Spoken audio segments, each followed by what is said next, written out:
Today we'll talk about how can you find your downloads on your app. We're going to figure out the solution on how you can do that on your app.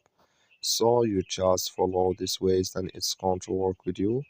All you have to do inverse, you just go down, click here on library down here.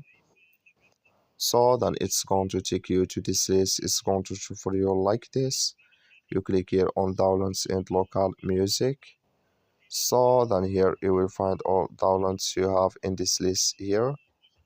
So for songs and artists that albums here in folder, it's going to show for you like this.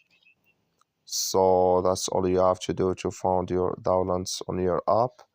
That's all. I wish now you are get it. So you just follow these ways, then it's going to work with you. Thank you for your watching.